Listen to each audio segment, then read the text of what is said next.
BP and diabetes ఈ రెండిటి వల్ల కూడా మనకి పక్షవాతం వచ్చే అవకాశం ఉంటుంది డాక్టర్ గారు. అవునండి. ఇందాక నేను మోడిఫైయబుల్, నాన్ మోడిఫైయబుల్ అని చెప్తున్నాను కదా. సో నాన్ మోడిఫైయబుల్లో జెనెటిక్ ఫ్యాక్టర్స్ ఉంటే, మోడిఫైయబుల్లో ఇవి ఉంటాయి. బీపీ, షుగర్, మన బాడీ వెయిట్, ఇవన్నీ one of the major reason away strokes ఇవ్వాలి రేపు. షుగర్, బీపీ అన్కంట్రోల్గా ఉండడము. షుగర్ ఎక్కువగా ఉంటే ఏమవుతుందంటే ఎర్లీగా మనకేం తెలీదు. షుగర్ అనేది మన బాడీకి చెదలు లెక్క. ఇంట్లో చెదలు ఎట్లా పడితే అలా డ్యామేజ్ అవుతూ పోతుందో మన బాడీలో కూడా అంతే. అన్ని అవయవాలు ఒక్కొక్కటిగా డ్యామేజ్ అవుతూ పోతాయి.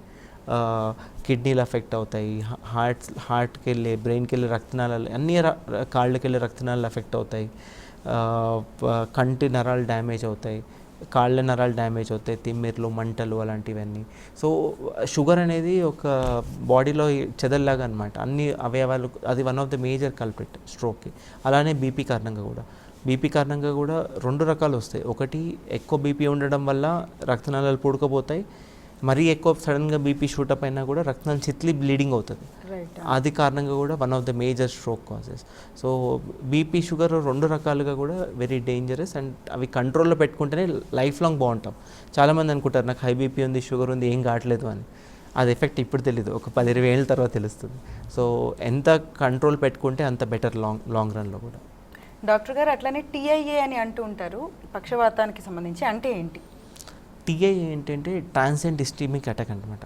అది ఏంటంటే వార్నింగ్ లాగా. కొంతమందికి జస్ట్ మేజర్ రక్తనాళం బ్లాక్ అయిపోతే పర్మనెంట్ స్ట్రోక్ లాగా వచ్చేస్తుంది. కొన్నిసార్లు ఏమవుతుందంటే చిన్న క్లాట్ ఏదన్నా వెళ్ళి రక్తనాళం పూర్తి చేస్తుంది. కానీ కొన్నిసార్లు ఏమవుతుందంటే ఆ రక్తనాళం ఆటోమేటిక్గా ఓపెన్ అయిపోతుంది. సో ఆ ట్రాన్సియంట్ అంటాం. అంటే ఏంటంటే కాసేపు అలా పక్షవాతంలో సిమ్టమ్ లక్షణాలు వచ్చేసి తగ్గిపోతుంది అనమాట. సో అదేంటంటే వార్నింగ్ సైన్ లెక్క. చాలా కొంచెం కాల్చే తిమ్మిరి వచ్చింది, లేదా కాల్చే వీక్నెస్ వచ్చింది, మాట తడబడింది, చాలామంది ఏం చేస్తారు, వదిలేస్తారు, అరే మంచిగా అయిపోయాను కదా అని. కానీ అది వేరే పెద్ద పక్షపాతానికి దారితీసే ఛాన్సెస్ ఉంటాయి. సో ఆ టీఐఏ వచ్చినప్పుడు ఇమీడియట్గా కనుక హాస్పిటల్కి వెళ్తే ఏంటంటే ఫర్దర్ మేజర్ స్ట్రోక్ ఆపే ఛాన్సెస్ ఉంటాయి అన్నమాట.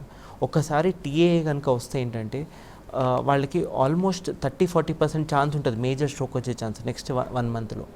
సో ఇమీడియట్గా టీఐఏ ఎనీ పక్షవాతం లక్షణాలు, మూతి వంకర పోవడం కానీ, కాల్చే తిమ్మిరి రావడం కానీ, కాల్చే వీక్నెస్ కానీ, అలాంటిది ఏమన్నా ఉంటే మాత్రం ఇమీడియట్గా హాస్పిటల్కి వెళ్ళాలి. సో దట్ ఏంటంటే ఎందుకు కారణం చూస్తాం అంటే మెదడులో రక్తనాళాలు బ్లాక్స్ ఉన్నాయా, బ్రెయిన్ లోపల రక్తనాళాలు బ్లాక్స్ ఉన్నాయా, గుండె నుంచి ఏమన్నా క్లాట్స్ బ్రెయిన్కి వెళ్తున్నాయా. ఎందుకంటే గుండె కారణం కూడా హార్ట్ బీట్ ఇర్రెగ్యులర్గా కొట్టుకుంటే క్లాట్స్ వెళ్తాయి.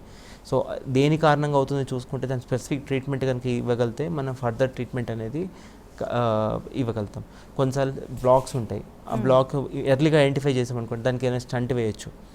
సో హార్ట్కే కాదు, కొత్త ఈ కొంచెం లేట్ అయింది బ్రెయిన్కి, కానీ ఈవెన్ బ్రెయిన్కి కూడా స్టంట్స్ వేస్తున్నాం. సో అలాంటివి అత్యాధునికమైన టెక్నిక్స్ వాడి మనము పేషెంట్కి మళ్ళీ మేజర్ స్ట్రోక్ రాకుండా కాపాడవచ్చు. సో అన్నిటికీ ముఖ్యం అవగాహన. సో టీఐఏ అనేది వార్నింగ్ సైన్, అందరిలో రాకపోవచ్చు, కానీ వస్తే మాత్రం ఇమీడియట్గా హాస్పిటల్కి రావాలి. ఓకే.